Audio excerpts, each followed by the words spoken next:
Hello and good afternoon. Today we'll be reviewing our top stories from Studio G this week. It's the Friday Review, right here on Studio G Magazine, and it starts right now. We are broadcast students In the School of Journalism and Media Studies at UNLV. We are senior producers. Live over the web, we're bringing news at noon. In an all-student production, behind the scenes and in front of the screen. Reporting, investigating, and covering news. In the Valley, throughout the country, and around the world. Today is Friday, and you're watching Studio G Magazine on UNLV-TV, the week in review.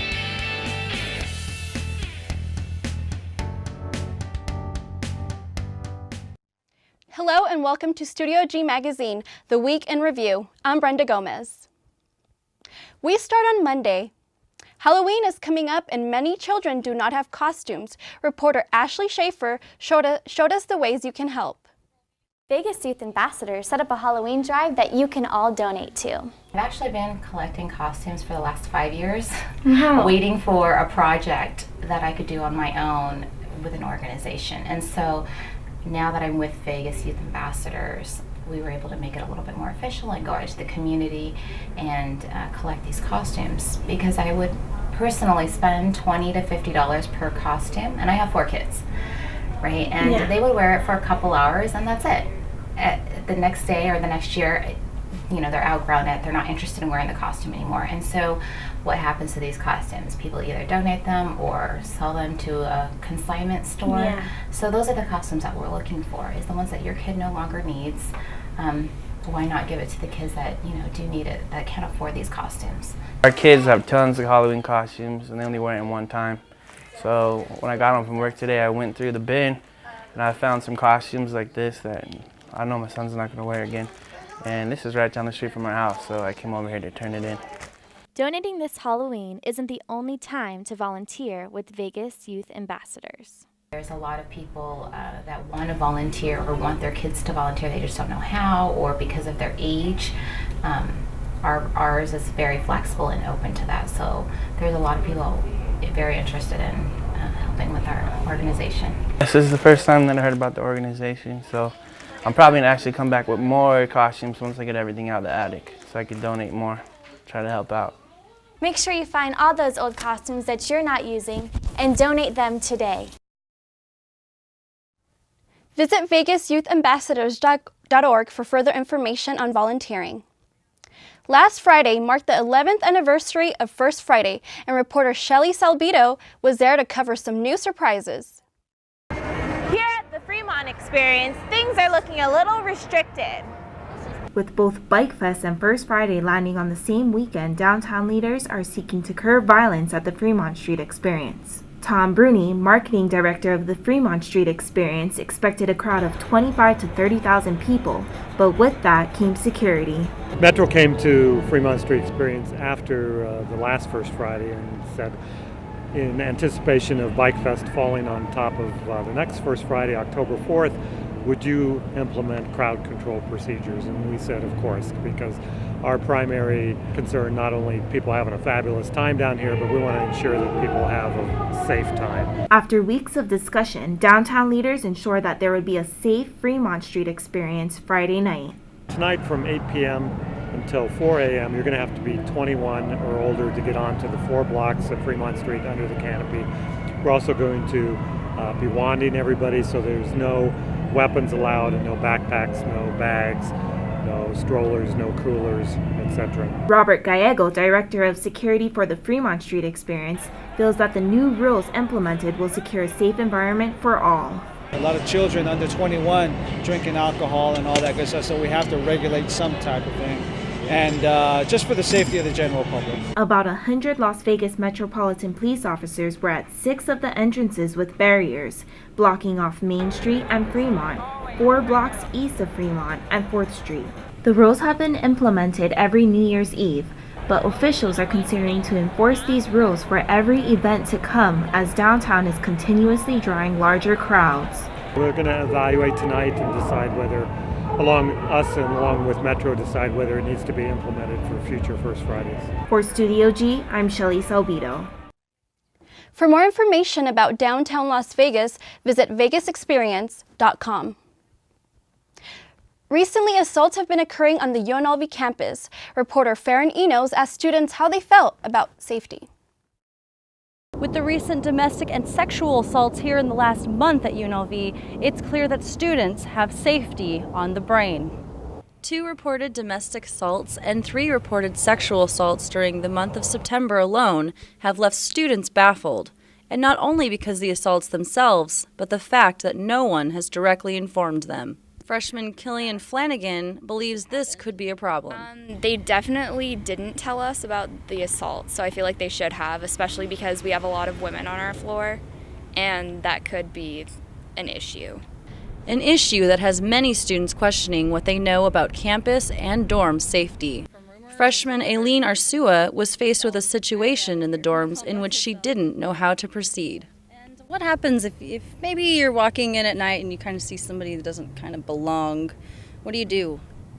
I don't know, because we had that problem before, but... Well, then what did you guys end up doing? I guess, well, when we found out about it, we kind of just let it go, but we probably should have... I don't know if we're supposed to talk to the UNLV police or to the desk office. I'm not sure. While the campus police update their website regarding recent incidents, many students would prefer UNLV try a different way of informing them. I'd prefer to be told as opposed to being told where to go to find the information, like giving us links to go and search it out. They could definitely post it on like bulletin boards in the dorms if something has happened, just like to give a warning of some kind. Students concerned with UNLV campus safety can visit www.police.unlv.edu. For Studio G, I'm Farron Enos. When people think of athletes, they usually think of someone young and full of energy, but the Nevada Senior Games may change that. The 2013 Nevada Senior Games were hosted at UNLV this weekend, where anyone who's 50 and over is eligible to compete. Age is nothing but a number to these men and women competing in Senior Games track and field meet at Sheila Tarr Stadium. The competitors traveled from all over the world to test their skills against the best, whether it was in throwing, running, or jumping. Former UNLV head track coach and current assistant coordinator Alfred McDaniels has watched the program grow over the years and explains what the Senior Games is all about. We started with just a handful of athletes, probably 50 or so, and we've gone as high as 400 senior athletes out here, 50 and over, so it's really grown over the years. We have 20 other sports in the city that are going on this weekend as well: swimming, golf, tennis, racquetball, basketball, pickleball. It's all about seniors staying healthy and active as they grow older. The oldest competitor is 93-year-old Roger Hall, who doesn't let his age hold him back from doing a number of events. I do the shot put, discus, javelin, and a couple of the walking and running events. That's it. And Roger states it plain and simple why he participates in the Senior Games. Meeting my old friends, that's about it. Former 3-time Olympian and current world record holder for the 70 and up age group in the weight throws, Edward Burke encourages seniors who are not involved to come out and give it a try. It's not about competition in the Masters Games. It's about participation. Try something. Try the weight throw. Everyone loves that because you can do a half a turn and throw it, and you know, it's easy. It doesn't hurt your body. The Nevada Senior Games goes to show that no matter how old you are, you can still be young at heart. For Studio G, I'm Jordan Hardy. The Senior Games is hosted every year in Las Vegas, and if you're interested in joining, you can contact them at Nevada Senior Games at earthlink.net. Coming up after the break, we'll look at an event in a nearby city where you can go for an old-fashioned haircut and challenges on owning a business. Stay tuned. My name is James Grant. King Louie here. This is Jennifer. Crystal May Maguerza. I'm Savannah. Zoe here. This is your boy Miles Lowe. Christian FGY. Kaylin Hype. And I'm Jay Luna. My Mind's Music. Gonzo Radio. Combox Radio. Join us for happy hour. The Miles Lowe Midweek Show. Ill Vibe Theory. On KUNV. KUNV. KUNV. KUNV HD2. 91.5 The Rebel. Broadcast on Revcast.com.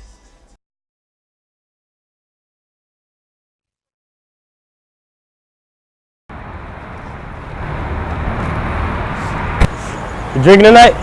Nah, not tonight. Well, give me a couple beers.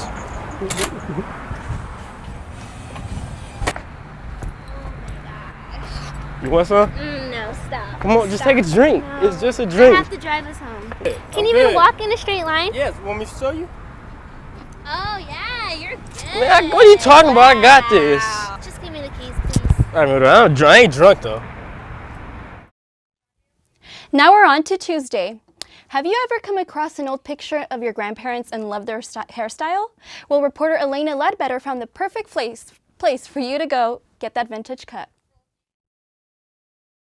Rockabilly, a term coined back in the 50s and 60s for a specific genre of music, but also for the slick-back, vintage hairstyles. In Las Vegas, there is only one place where locals and tourists can go to get their hair cut and styled rockabilly style, the High Rollers Rockabilly Barbershop and Shaving Parlor. The small, popular shop is owned by Martin Corona, who has been a barber for 4 years and has always been enamored with the classic hairstyles. I knew going into the barber school that this was my goal, that Vegas needed a rockabilly style barbershop. Corona purchased and opened the shop last year and designed it to display the rockabilly culture. You know, it's just part of the culture, like the rockabilly culture. That's where I got a lot of the ideas for, you know, like the art on the walls. Client Andre Daigle believes the shop displays the rockabilly culture and traditions. What the gentlemen here at High Rollers are doing is they're keeping those traditions and the classic cuts, like the pompadours, the Teds. I mean, anything you want like that, you can't go get that at another place. Barber Roberto Esparza says it best. No one else does this type of haircut. You know, they try to do it, but it doesn't look like, you know, it does here. And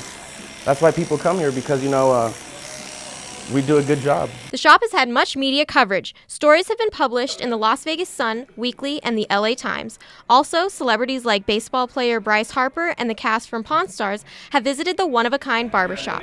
Barber Eric Nunes believes the clients who walk in the door also contribute to the uniqueness of the shop. And just the crowd of people that we get here. It's not like any other barbershop that I've ever been in. At the High Rollers Barbershop and Shaving Parlor, clients are lined up outside the shop before it even opens. Inside, Martin and his crew are constantly busy snipping hair, but the wait isn't that long. Once seated, you know you're in the best place to get a rockabilly pompadour and comb over in Las Vegas. Reporting for Studio G, I'm Elena Ledbetter. Shops like these show you that styles eventually come back into style. If you want a rockabilly hairstyle, the barber shop is located on the corner of Maryland and Charleston. Starting a business is an exciting proposition, but it's also an incredibly challenging undertaking. Reporter Christina Davies caught up with one local business owner for a little advice about running your own business.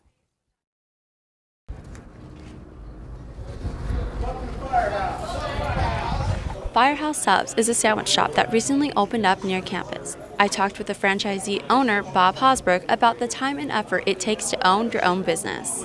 First thing we did was we looked at different options. You always have to do some comparisons. So like I said, we looked at 4 or 5 different franchise opportunities, got into the financials of the company, the direction of the company, where they're going. With that comes a lot of time, researching, and figuring out what a specific business is all about. We did a lot of research into the product, into the company itself. Firehouse Subs actually only takes about 15% of their applicants that they approve for a franchise. So it was, all told, probably 8 to 10 months. After choosing Firehouse Subs and them actually choosing him back, location was the next step on the agenda. Big thing for us was the UNLV campus, our proximity to UNLV, and really being able to be involved with not only the student body but the faculty and the program so that we could really tie that connection and develop that relationship. Throughout this whole process, Hosbrook thought he was prepared. Prepared for the unexpected, because there are always things that come up that you're not ready for. Despite some unexpectancies, such as last-minute interior setup, Hosbrook says it was all worth it. According to Bob Hosbrook, owning your own business is a lot of work, and the best advice that he gives to students is do your homework. For Studio G, I'm Christina Davies. According to the U.S. Small Business Administration, roughly 50% of small businesses fail within the first 5 years. So if you want to be a successful entrepreneur, be sure to take the proper steps it takes to start a business. A local art festival brought nearly 100,000 visitors to the town of Boulder City last weekend. Reporter Bree Bradley gave us the details. Great food, handcrafted art, and face painting. Boulder City's 51st annual Art in the Park Festival is considered one of the largest outdoor art festivals in the Southwest. This event, being free to the public, draws nearly 100,000 visitors per year. Attendees enjoy numerous arts and crafts being sold by vendors like Sonia Lee Pichetto. What I do is all my products I design to make one by one, and they're all designed from recycled products, recycled hand-found mediums such as recycled wine corks. I use paper. I make all my own paper from dryer lint, just all sorts of unusual recycled mediums, but my main focus is recycled wine cork jewelry. Sonia isn't the only vendor who spends a significant amount of time on her homemade products. Glass sculptor Dennis Johnson tells me that it has taken him nearly 30 years to perfect his figurines. They're hand sculpted glass as opposed to hand blown. I don't do any blowing, no tubing is used.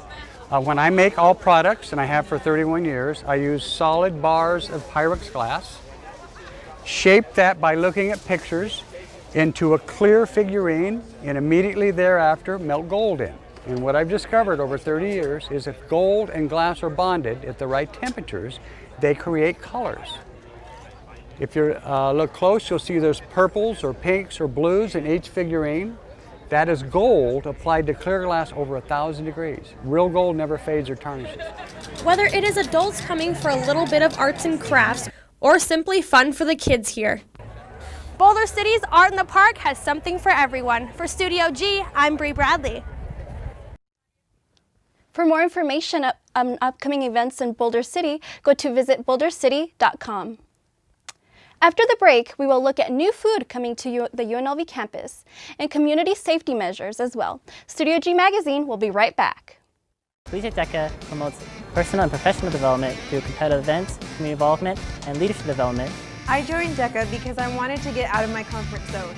So I got to meet people, network, and definitely work on my public speaking. To join DECA, it's a very simple process. You have to pay a $25 membership fee. You can either come to our next meeting, our website, which is unlvdeca.co.vu. We're open to all majors who are interested in business, finance, or hospitality-related fields. The School of Engineering, located on the northwest side of campus, offers a wide variety of classes and activities. The Great Hall inside the Thomas T. Bean Engineering Complex features an array of the school's accomplishments and work, such as their annual cement canoe competition and bridge design competition that select students participate in. Named after Howard Hughes, this school takes learning to new heights. If you like seafood, the Lobster Trap is bringing gourmet to campus. Reporter Farron Enos has a story. Lobster Trap food truck is bringing the lobsters from Maine and onto the UNLV campus. With different food trucks to choose from around UNLV's campus, Lobster Trap is raising the bar by offering students gourmet food options. Co-owner and executive chef Michael Notaro explained the idea behind this high-end food truck. We're both from the East Coast, my partner and I, so it's just what we grew up on as kids, coming from New York and he's from Connecticut. We grew up on lobster rolls. We, sell them around town at the feast and stuff like that, San Gennaro, and we just take, kind of like a traditional sandwich, and we just think outside the box. And thinking about students' wallets. Notaro explains he wanted to keep students and staff in mind when listing a fair price. We actually had to drop the price, believe it or not, too, just to lower it, so students and, staff can enjoy it and appreciate it as well. With an attractive price, many students are experiencing their first lobster roll, including junior Nicholas Reed. It was great. Best I ever had. Of course, first time I ever had one off the road. And for that $1 off, make sure you say lobster. Cheers. Cheers. That sounds tasty. For more information, visit lobstertraplv.com. Travelers are becoming concerned about airport security after welcoming a young unexpected visitor here to Las Vegas. A boy from Minneapolis ended up in Las Vegas, and no, we're not talking about an adult trying to have a good time, but a 9-year-old boy who apparently has a troubled past. The unaccompanied boy passed through security at Minneapolis St. Paul International Airport. The mother of 8-year-old Divinity DePaulis, Gianna DePaulis, a Las Vegas native, is still in shock after hearing this story. I think it's insane that his parents never noticed that he was gone, how he even found his way to the airport, and how he got past all the security measures, and no one noticed. He was just a random kid. A random kid whose mother works at the airport went there the previous night, stole a bag from baggage claim, and decided to help himself to a free meal at an airport restaurant. Returning to the airport the next day, the 9-year-old rode on the Hiwatha Light rail line, snuck past TSA without showing a boarding pass or identification, and then boarded a Delta flight to Las Vegas with ease. Mid-flight, crew members became suspicious when the boy was not on their list of unattended minors. Las Vegas police was immediately contacted upon arrival and was taken into custody, transferring the boy to Child Protection Services. The boy's reason for doing this was to meet up with his video game buddy, who lives in Vegas. Delta and Transportation Security Administration are still under investigation, and the boy would not face charges on the incidents because of his age. We asked what Divinity thought about the situation, and this was her response. What do you think about the little boy who boarded the plane without telling his mom? It's crazy. For Studio G, I'm Shelly Salbito.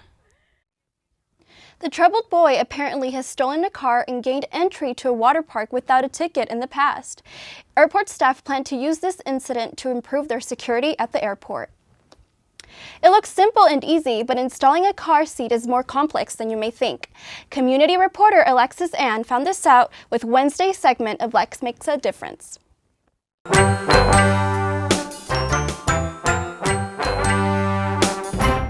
Let's make a difference today.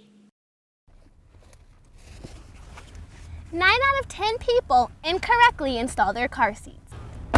Safe Kids Clark County is taking the steps to ensure proper passenger safety with the Buckled Up program. The events are free and held weekly in Clark County. The international program has checked over 1 million car seats in the U.S. alone.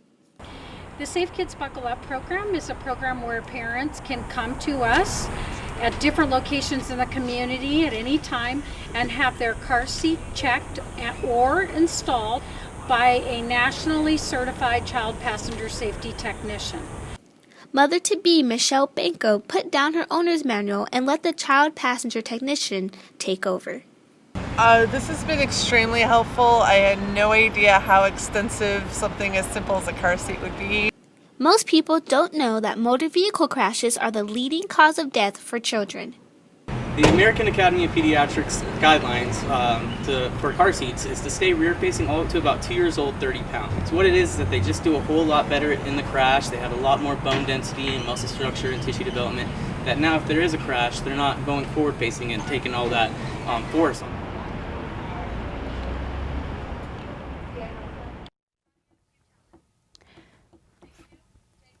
Free car seat checks are held all over the Las Vegas Valley. Visit safekidsclarkcounty.org for dates and locations. Coming up, we look at a new transportation spot on campus and a unique style of dance here in the Valley. Don't touch that mouse. We'll be right back. I think what a lot of people don't realize, we provide 1,300 hot meals a day through 3 of our kitchens. We have about 650 people sleeping in beds provided by the Salvation Army every night. We have 127,000 of people that we touch every year. It's huge, and people have no idea that we do more than have thrift stores and ring bells at Christmas.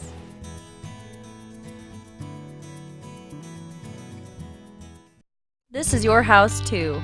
Located on the campus of UNLV on Brussels Street sits Housel House, the Center for Social Justice.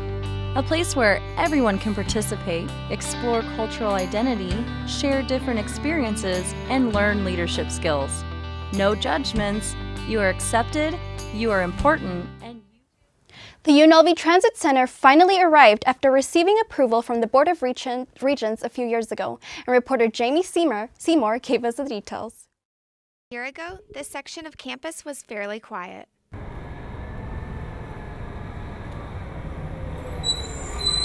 But with the recent construction of the UNLV Transit Center, the roaring of buses has become more prominent. Built in 2013, the Transit Center offers riders the chance to go on the Centennial Express, featuring stops such as Las Vegas Boulevard, the Bonneville Transit Center, and Fremont Street. In this town, it's an excellent system. I've ridden all over the country, and this has one of the better systems. It's cheap, $65 a month to go anywhere I want to go. I save all that money, and I go places that I really want to go, like Europe. The Transit Center, built by the Regional Transportation Commission of Southern Nevada, features 6 vehicle bays for both the Centennial Express route and UNLV campus shuttle vehicles that are soon to come to campus. Honestly, I think it's good for out-of-state students so that they could enjoy what's like in Vegas, to go explore the Strip, casinos, have fun there, here and there after in between tests or after breaks or during winter break and etc. RTC also offers discounted transit passes for UNLV students to ride any of the main RTC routes. A 30-day pass, typically priced at $65, is just over $30 for students. Semester passes are offered as well. So Rebels, if you want to save some money on gas or a parking pass, then pick up one of these handy little transit tickets, hop on the bus, and come to campus. For Studio G, I'm Jamie Seymour. If you would like to purchase an RTC Transit Pass, visit the UNLV Information Desk in the Student Union. Dancing is a great way to have fun and show self-expression. Reporter Alexis Ann explores some unique dance techniques with the dance group Malati.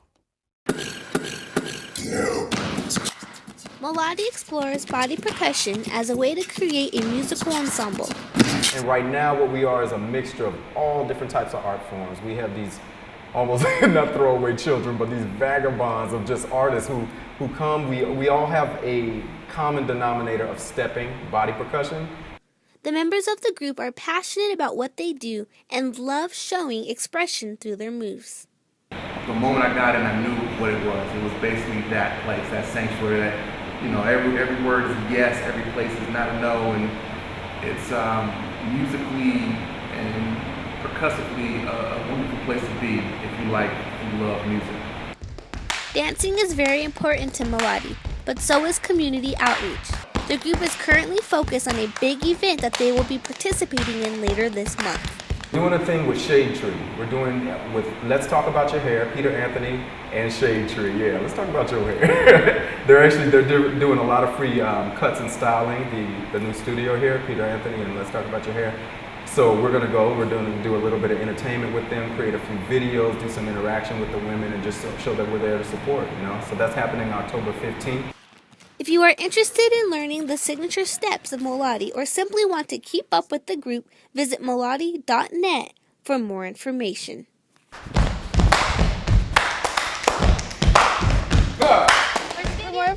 For more information on Malati, visit MalatiLive.com. That's all the reviews we have for you today. Tune in next Friday when Alexis Ann brings you the highlights of the week right here on Studio G Magazine. I'm Brenda Gomez. Have a great weekend, Las Vegas.